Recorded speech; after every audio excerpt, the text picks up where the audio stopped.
বিসমিল্লাহির রহমানির রহিম। আসসালামু আলাইকুম এভরিওয়ান। সবাই কেমন আছেন? আশা করি অনেক ভালো আছেন। আলহামদুলিল্লাহ আমরাও ভালো আছি।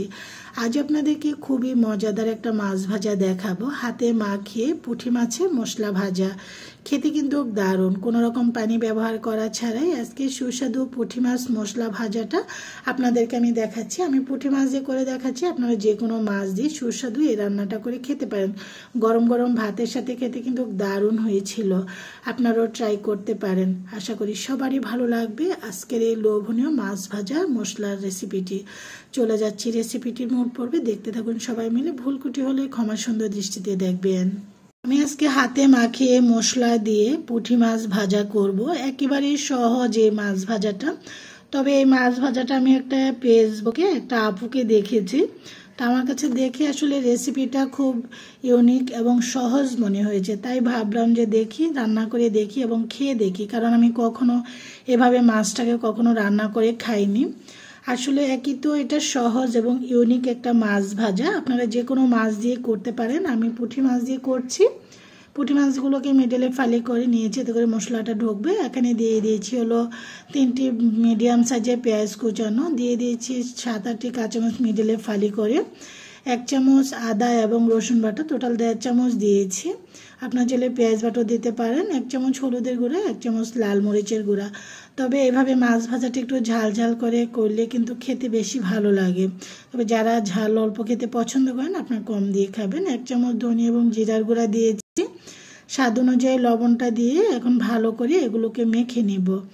আসলে এই মাছ ভাজাটা এতটাই মজা, অবশ্যই পেঁয়াজটা কিন্তু দিবেন। পেঁয়াজটা যখন একটু ভাজা ভাজা পোড়া পোড়া হবে তখন এই মাছ ভাজাটা খেতে অনেক ভালো লাগে। তবে এই মাছ ভাজাটায় কোনো রকম পানি ব্যবহার করা যাবে না, পানি ব্যবহার করা ছাড়াই এই মাছ ভাজাটাকে ভেজে নিতে হবে। আমি পুঁটি মাছ দিয়ে করছি, আপনারা যে কোনো মাছ দিয়ে কিন্তু কি সহজ এবং ইউনিক মাছ ভাজাটা করে নিতে পারেন হাতে মাখিয়ে। আমি এখানে সয়াবিন তেল দিচ্ছি, আপনারা চাইলে যারা সরিষার তেল খেতে পছন্দ করেন সরিষার তেলটা দিয়ে দিবেন।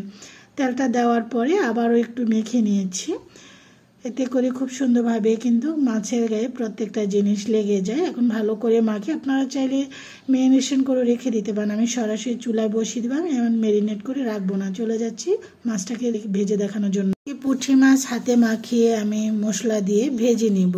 তো এখন আমি মাছটাকে চুলা অলরেডি বসিয়ে দিয়েছি, এখন মাছটাকে একটু উল্টে পাল্টিয়ে দিয়েছি। আর মাছটা যেহেতু কাঁচা অবস্থা বসিয়েছি, অবশ্যই খুব আলতোভাবে নাড়াচাড়া করতে হবে, তা নাহলে মাছগুলো ভেঙে যাবে। চুলাটাকে মিডিয়াম টু হাই ফ্লেমে রেখে মাছটাকে আমি ভেজে নিচ্ছি। এখন চলে এসেছি মাছগুলো উল্টিয়ে নেওয়ার জন্য। আমি চুলাটাকে প্রথমে মিডিয়াম টু হাই ফ্লেমে রেখে প্রায় 5-6 মিনিট আমি মাছটাকে ভেজে নিয়েছি। এখন একেবারে লো ফ্লেমে নিয়ে এসেছি, এতে করে মশলাটা ঢুকবে এবং মাছের মশলাটা পুড়ে যাবে না। যেহেতু আমরা মাছের মধ্যে কোনো পানি ব্যবহার করছি না, সেজন্য চুলাটাকে কিন্তু লো ফ্লেমে রেখে দিতে হবে। আবার একটু নেড়ে দিচ্ছি মাছগুলোকে। আমি আবারও প্রায় 7-8টি কাঁচামরিচ দিয়েছিলাম মিডলে ফালি করে, এই জায়গাটা আসলে স্কিপ হয়ে গিয়েছে। তবে এই মাছটার মধ্যে কাঁচামরিচটা বেশি দিলে কিন্তু বেশি ভালো লাগে। হাতে মাখিয়ে পুঁটি মাছ মশলা ভাজাটা হয়ে গিয়েছে, এখন আমি উঠিয়ে সার্ভ করে আপনাদেরকে দেখাচ্ছি। আর গরম গরম ভাতের সাথে খেতে দুর্দান্ত হয়েছিল। আপনারাও যে কোনো মাছ এভাবে ভেজে খেতে পারেন।